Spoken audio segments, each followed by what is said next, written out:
bagian dari refleksi. Rendahnya pendapatan asli daerah karena tidak mampu mengelola sumber daya yang ada secara maksimal sehingga membuat Kota Lok Sumawe terkesan tidak banyak kemajuan yang berarti selama ini. Berdasarkan hal tersebut, Mukhlis Azhar dan Lailan Fajri Saidina ingin berkontribusi dalam pembangunan Kota Lok Sumawe melalui kontestasi Pilkada tahun 2024 dengan mendeklarasikan diri menjadi bakal calon wali kota dan wakil dari jalur independen. Pasangan ini ingin merubah Kota Lok Sumawe menjadi pusat tujuan wisata, seperti di Thailand dan Singapura yang sudah terlebih dahulu maju memanfaatkan sungai di tengah kota menjadi salah satu tujuan wisata yang tentunya menghasilkan pemasukan ekonomi dan terbukanya sektor tenaga kerja. Pasangan ini yakin visi dan misinya akan terwujud, apalagi Kota Lok Sumawe sebagai wilayah lintasan antar kabupaten kota di Aceh yang tentunya menjadi daya tarik tersendiri ketika kota ini dipoles untuk menarik wisatawan. Berikut wawancara eksklusif Puja TV Aceh dengan pengusaha ayam penyet Pak Ulis dan konsultan psikolog dan training tanda seru Lailan Fajri Saidina. Kita membagi 3 zona. Ya. Zona pertama ya ini daerah Banda Sakti. Ini daerah Banda Sakti, ini daerah pariwisata dan perikanan. Kalau kita memang ingin membuat ini kota ini menjadi sebuah kota yang katakanlah karena kita di garis pantai kita sangat luas sekali. Ya. Pariwisata ya kita wujudkan pariwisata, kita punya waduk ya, kita punya sungai, aliran sungai. Ini kalau aliran sungai dengan waduk ini dihubungkan, kemudian dibersihkan dengan bagus, kemudian jalan yang di pinggir-pinggir sungai itu dirapikan, yang darinya daerah kumuh tadi, ini akan bisa menghasilkan sebuah atau menjual sebuah nilai pariwisatanya, ya, nilai ekonominya.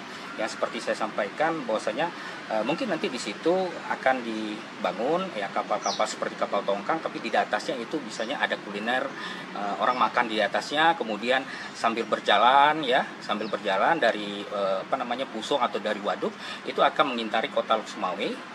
Bisa berhenti di Menasa Masjid. Di Menasa Masjid itu nanti ada orang akan naik lagi di situ, kemudian ada kuliner-kuliner di pinggirnya dan sebagainya, seperti itulah.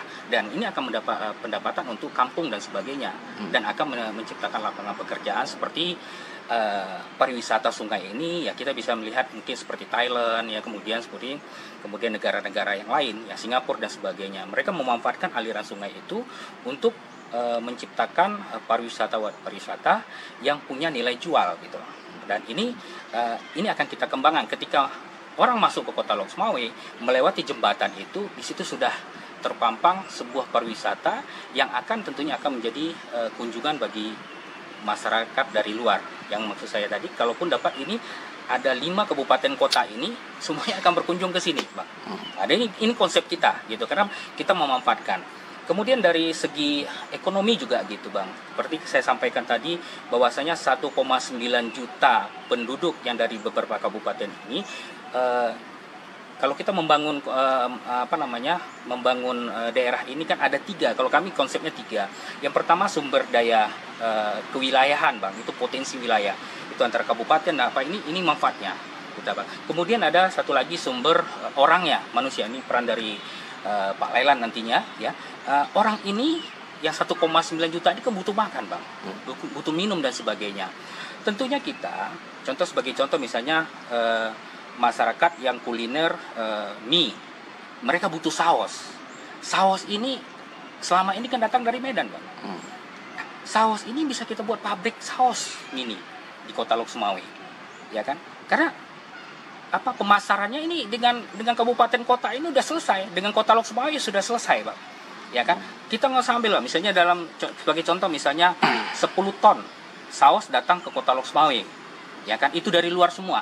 Kita ambil rata-rata, misalnya kita minta 3% aja bisa diproduksi oleh daerah kita. Tentu begitu diproduksi dengan daerah kita akan tercipta lapangan pekerjaan. Jadi kita fokus dengan solusi, kita fokus menciptakan lapangan kerja, kita fokus dengan menciptakan peluang, ya. Kita fokus dengan menciptakan peluang, dan kemudian bagaimana kita menggapai impian itu dengan mewujudkan impian itu menjadi kota ini menjadi sebuah kota tujuan ke depannya gitu. Ya, saya kira apa yang tadi sudah disampaikan Pak Ulis ini justru yang mempertemukan kita ya atas dasar kekhawatiran bersama bahwa selama ini kita melihat kota tempat kita tempati ini hampir tidak punya cita-cita, hampir tidak punya harapan.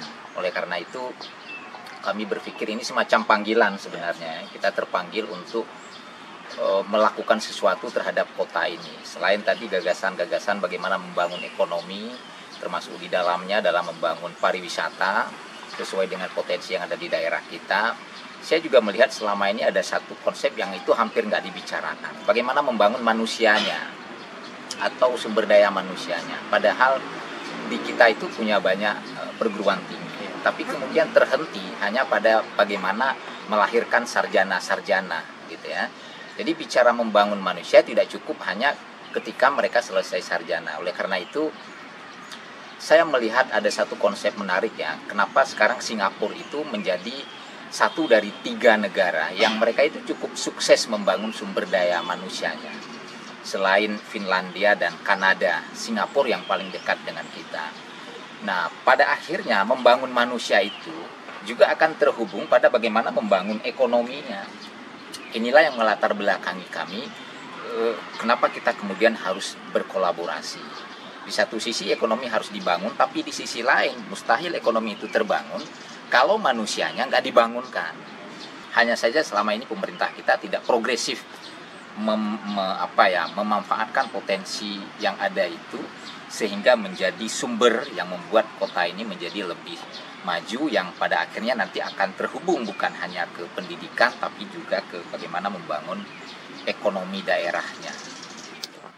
Dari Lok Sumawe, Denny Muhtadi melaporkan untuk Puja TV Aceh.